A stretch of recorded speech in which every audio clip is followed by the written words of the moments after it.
What's up, guys? So in this video we're gonna jump into the interior on the regular cab. So we're gonna start doing the carpet kit, the center console swap. I've actually got just a couple hours right now, so I'm gonna pull it in. We're gonna yank the passenger side seat out and we're gonna test fit the console. I just want to make sure everything is going to bolt up in here how I'm thinking that it's going to. The next step will be pulling everything back out. We're going to pull the vinyl floor out, all these interior panels, all the panels back there. We're going to sound deaden the whole floor up the rear firewall into these A-pillars right here. We'll actually probably pull the headliner down as well and do all that just to make sure that this thing's quiet, no rattles, no nothing. So yeah, we're gonna jump in, take the passenger side seat out, get the jump seat out, and then we're gonna pull some of the dash panels and stuff apart. We're gonna just kind of test fit that center console and see if everything's gonna work out on that how we want it to. So let's get into it. Okay, so I've actually never pulled out a set of seats, but we're gonna look and see. I mean, it looks like it's pretty straightforward. So I'm gonna start with pulling those caps off. There should be just 4 bolts, front and back. Unplug that plug right there, and then it should just lift right out. So.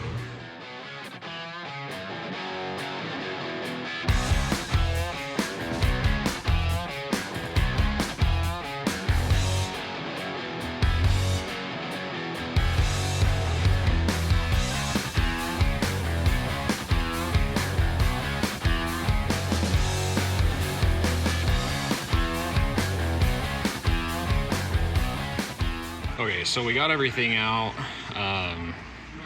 So 4 bolts in the seats, both seats, and then the console has 2 bolts here, 1 bolt here, or the jump seat, not the console, and then it has 2 plugs right here. So we did have to kind of take some panels apart in here.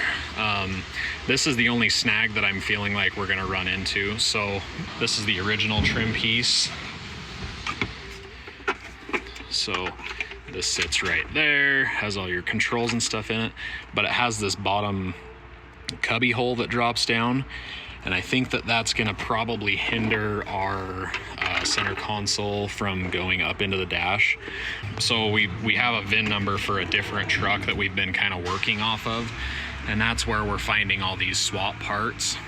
So I think I'll just end up having to call the Ford dealer, order a trim panel for one with a center console, and I think that that's going to pretty much solve all of our problems. But I'm this far, so I am going to set the console in here just to make sure that clearances and everything looks good on that. So yeah, we're going to set it in here and kind of see how everything mocks up.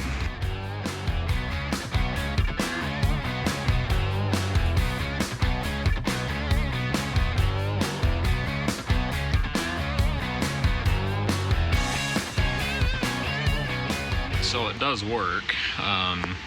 So we got it set in here, all of our bolt holes line right up, so I think it's going to be a super easy swap. We are going to need to order the new trim panel. I've got the Ford dealership working on that for me, so I think once we get the new panel, see, I mean, the console just, slides right in there, and which I pretty much knew that it would, but there's always that question of whether it's going to work out the way you want it to or not. But yeah, so that's much better. This back here, we're obviously going to have a sub box that's going to take up most of that space. We're actually going to, because there will be some dead space right here between the seats, and so we're going to bring the sub box clear up to here, and then we're probably going to put a cool like backlit plaque in there that has like the logo or something in it. Haven't quite decided yet, but so this is where the seat belt for the jump seat bolts. Aesthetically looking at this, now that we're not going to have a seat belt right there, I'm going to figure out what to do to get rid of that. We may just need to take it over to Bowers and have them, I don't know if they can drill out these rivets or what it takes to get that out. Worst case scenario, we can probably just cut it and then, put some paint on it and make it look decent. But I just think that's going to stick up and kind of be in the way and a little bit of an eyesore not sure how to deal with this carpet either, where it kind of goes up onto it, but this is all stuff that we signed up for to figure out. But yeah, so center console swap is gonna be a success. So we're back on the regular cab. Now that we've got the console test fitted, we know everything's gonna work. We're gonna tear everything back out, and then we're gonna start tearing all these interior panels and stuff apart. We're gonna get this vinyl flooring out, and then we're gonna start laying sound deadening on this. Once we get the whole inside sound deadened, then we'll start working on getting the carpet kit in, fitted, and then trimmed on the back, depending on what we need to do back there. So.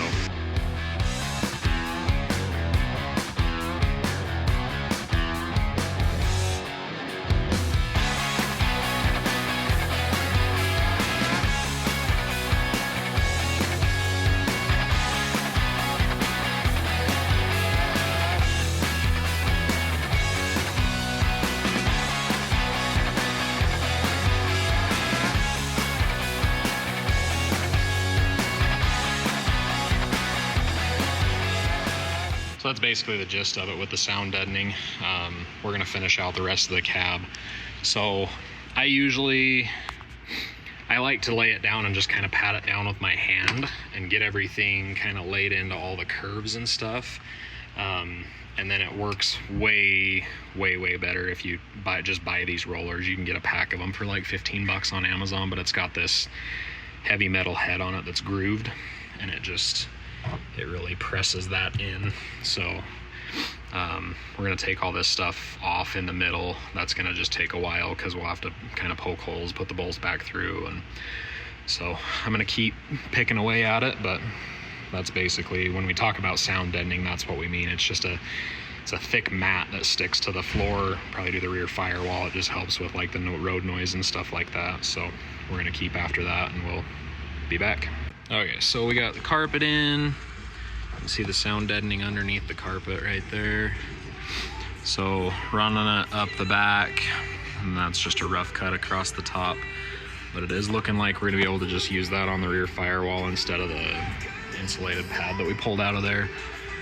So I think we're gonna be able to make it tuck in right here really nice, and then we'll just get a clean straight cut right there, and then the sub box will come up to about here, so it'll hide all of this. But just putting these trim panels back together, and then we'll start putting seats and console back in.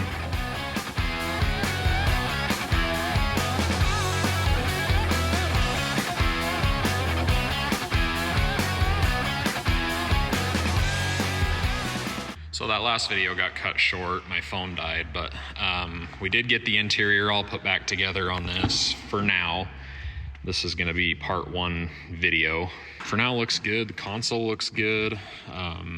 Fit and finish on it, I mean, it's obviously OEM, so I mean, it fits good, everything bolted right in.